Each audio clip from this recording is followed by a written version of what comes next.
There's a particular kind of discomfort that settles in your chest when you walk into a place where you're not genuinely wanted. It's subtle at first, perhaps a delayed greeting, a quick glance at the clock, or the way your host's smile doesn't quite reach their eyes. For those of us over 60, this discomfort isn't just emotional, it's physical. Research from the University of California has revealed something remarkable. Social rejection activates the same neural pathways as physical pain. For seniors, this effect is even more pronounced. Your brain literally cannot distinguish between being unwelcome and experiencing bodily harm. This explains why after visiting certain homes, you feel not just emotionally drained but physically exhausted. Take Martha, a 67-year-old grandmother I spoke with. "Every month, I visit my son and daughter-in-law," she told me.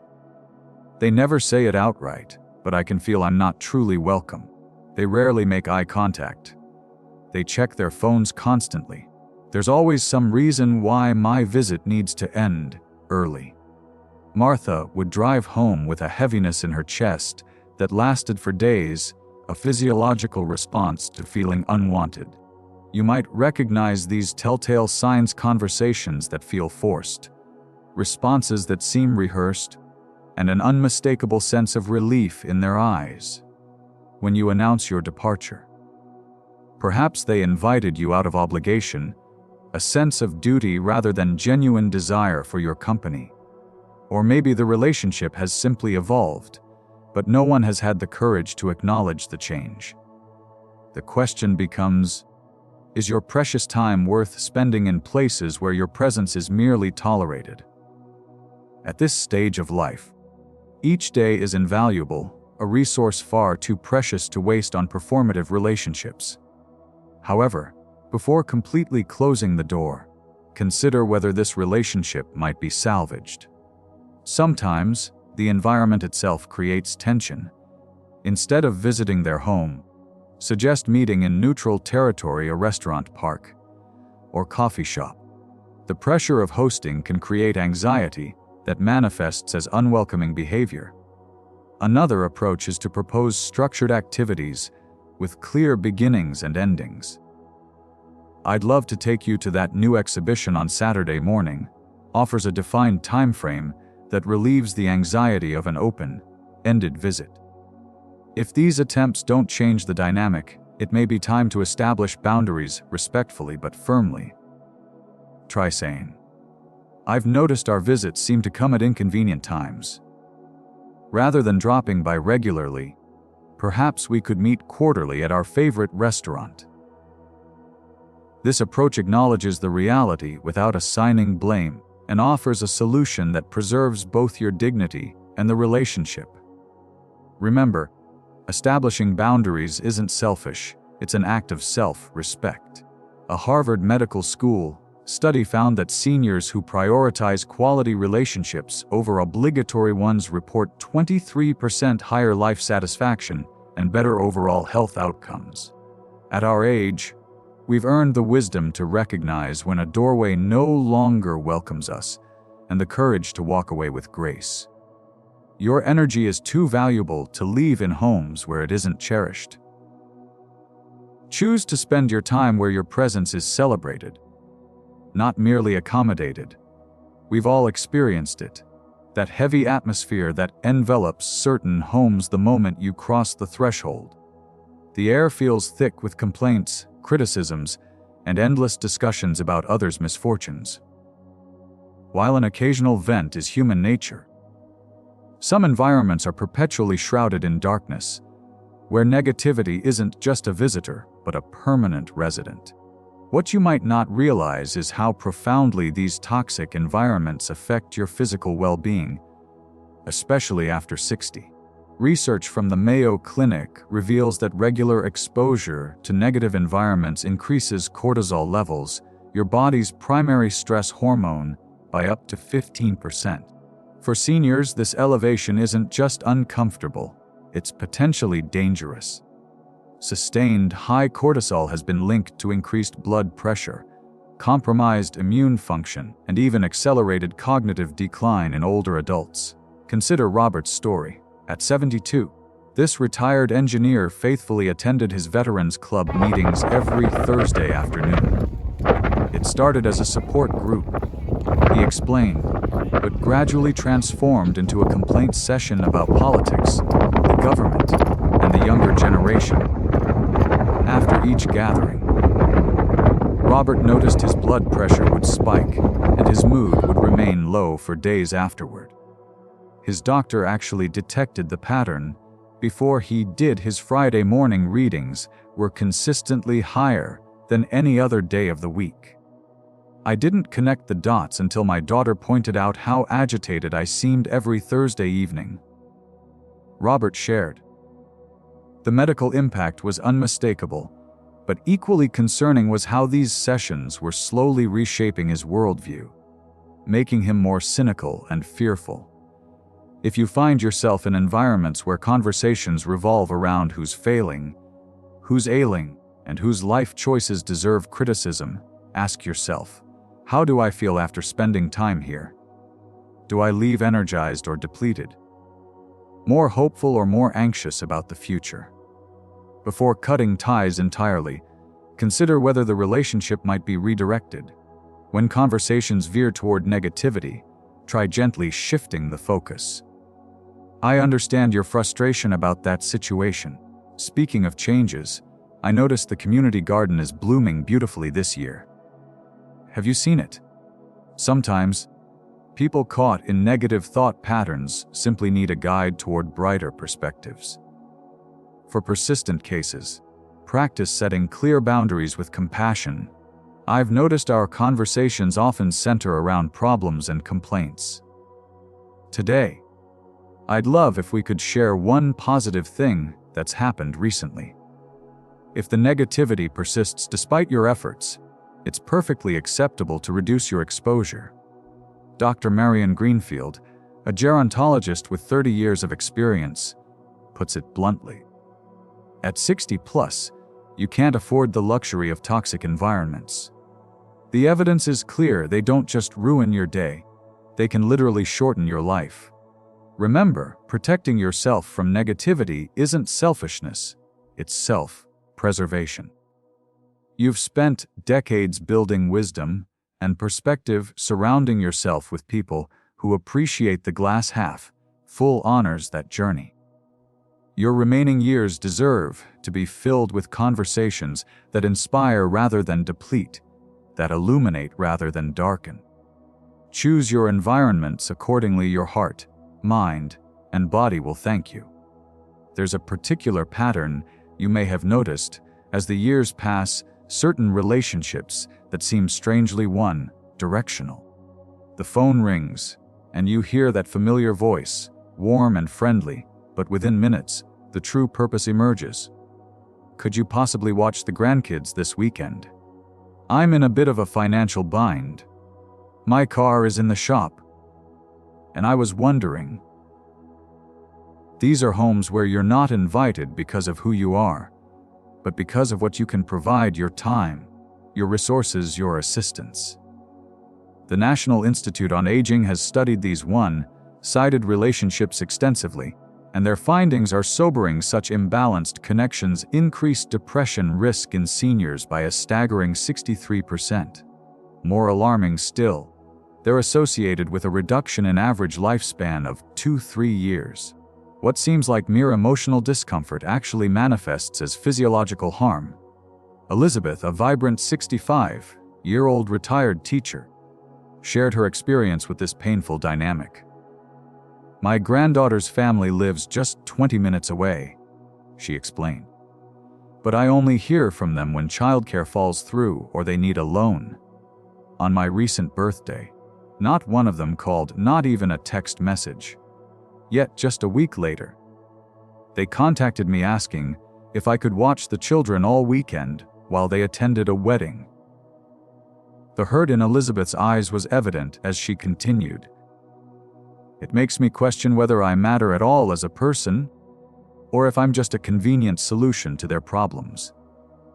This pattern is particularly painful because it exploits the very love and generosity that define who you are.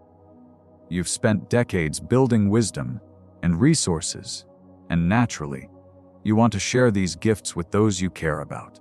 The issue isn't the giving, it's the absence of reciprocity, recognition, and respect.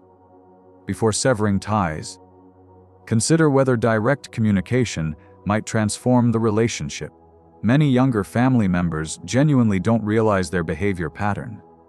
Try saying, "I always enjoy helping out, but I'd also love to be included in your lives beyond the moments when you need assistance. Perhaps we could schedule a regular lunch date just to catch up." If the pattern persists despite your gentle nudge, consider establishing firmer boundaries. When the inevitable request comes, respond with, "I'd be happy to help with that." Before we discuss the details, let's plan a coffee date this week to catch up on what's been happening in your life. Our relationship means more to me than just what I can do for you. Dr. Josephine Winters, a specialist in geriatric psychology, notes that setting boundaries at this stage of life isn't just about protecting your feelings, it's about teaching others how to maintain healthy, reciprocal relationships with you. This is actually a gift to both parties. Remember, your value isn't measured by what you can provide to others. True connection is mutual, involving both giving and receiving. At this stage of life, you deserve relationships that acknowledge your worth beyond your utility. Choose to nurture connections that truly see you for the complete, remarkable person you are. There exists a particularly subtle form of rejection, one where the door opens, but you're never truly invited in. You recognize it in the almost imperceptible sigh when you arrive, the distracted nods during conversation, and the unspoken relief when you depart. These are homes where you're technically accommodated, but perpetually made to feel like an imposition. Research from the University of Michigan reveals this sensation goes beyond mere discomfort. Their groundbreaking study found that for adults over 60, the persistent feeling of being unwanted triggers a measurable decline in immune function, up to 30% in some cases. This translates to increased vulnerability to infections, slower healing, and exacerbation of existing health conditions. What your heart feels, your body manifests. James, a retired accountant of 68, experienced this firsthand in his relationship with his adult daughter. "She never refuses when I ask to visit," he explained, "but there's always this underlying tension. She constantly checks her watch, never invites me to stay for meals, and frequently mentions her busy schedule." He paused, swallowing hard. "I leave feeling heavier than when I arrived, wondering if I'm just disrupting her life." What makes this dynamic particularly painful is its ambiguity. No harsh words are exchanged. No doors are slammed, yet the message is delivered nonetheless. Your presence is being tolerated, not celebrated. Before retreating entirely, consider whether adjusting the structure of your interactions might help. Taking initiative with time, limited proposals can relieve pressure from both sides. "I'd love to take you to lunch this Saturday for just an hour before your afternoon plans." This approach acknowledges their time constraints while preserving your dignity. Another strategy involves creating value-rich, brief encounters. Rather than open-ended visits that breed anxiety, suggest specific, meaningful activities. "I found those photos from our trip to Yellowstone. Could I stop by for 30 minutes on Tuesday to share them with you?" If these approaches don't shift the dynamic, it may be time for gentle but direct communication. Try saying, "I've noticed you seem quite busy when I visit. I wonder if we could find a regular time that works better for your schedule. I'd rather have a short, relaxed visit than feel I'm interrupting your day." Dr. Rebecca Thornton, specialist in geriatric social work, explains, "Many seniors endure these uncomfortable situations out of fear of loneliness or abandonment. But ironically, Consistently feeling unwelcome causes more psychological damage than reduced contact would. What's essential to understand is that withdrawing from spaces where you feel like a burden isn't about punishment or resentment. It's about honoring your inherent worth. After 6 decades of life, you've earned the right to spend your remaining years in environments where your presence brings joy rather than inconvenience. The poet Maya Angelou once wrote, "At the end of the day, people won't remember what you said or did. They will remember how you made them feel." Choose to spend your precious time in homes where you're made to feel valued, not burdensome, where your arrival brings smiles, not hidden sighs. As we conclude our journey through these 4 challenging environments, let's reflect on a fundamental truth at 60+. Protecting your energy and time isn't selfish, it's wisdom incarnate. The renowned psychologist Erik Erikson identified the final stage of life as one focused on integrity versus despair, a time when we seek meaning, wholeness, and peace. This profound work simply cannot happen in environments that drain rather than nourish us. Research from the Journal of Gerontology found that adults who deliberately curated their social circles after age 60 reported 42% higher life satisfaction and demonstrated measurably lower levels of inflammatory markers associated with chronic stress. In other words, being selective about where you spend your time doesn't just feel better, it measurably extends your health and longevity. Throughout our lives, we're conditioned to prioritize politeness over peace, obligation over well-being. We visit homes where we're uncomfortable because that's what family does. We endure negative environments because we've known them for decades. We accept one-sided relationships because they might need us. But age brings perspective, and with it, the earned privilege to choose differently.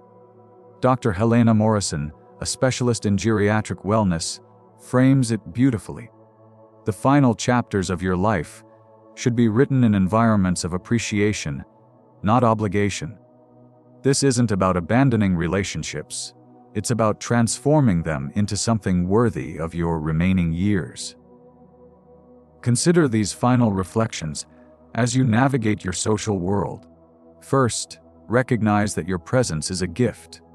When you enter someone's home, you bring decades of wisdom, stories, and perspective. This presence deserves acknowledgement and appreciation, not tolerance or indifference. Second, understand that establishing boundaries isn't about punishing others. It's about honoring yourself. When you decline an invitation to a negative environment, you're not saying, "I don't care about you." You're saying, "I care about myself too." Third, remember that quality trumps quantity in relationships at this stage. A monthly lunch with someone who truly sees and values you provides more nourishment than weekly visits with those who barely acknowledge your presence. And finally, embrace what might be the greatest privilege of aging, the freedom to choose authenticity over appearance, peace over politeness, and meaningful connection over empty obligation. Not every door is worth knocking on, not every invitation worth accepting. Your time, limited and precious, deserves intentional allocation. As you move forward, carry this truth. The homes most worth visiting are those where your arrival brings genuine smiles, where your stories are treasured, where your presence is celebrated rather than accommodated. Choose these spaces carefully, nurture them intentionally, and watch how your final chapters become richer for it. Have you ever had to step away from an unhealthy relationship in your senior years? How did it change your well-being? Share your experiences in the comments below. And don't forget to join us for our next Golden Livings video, where we'll continue exploring the art of living fully in your golden years. As we navigate the complexities of relationships in our golden years, it's essential to equip ourselves with practical strategies for setting healthy boundaries.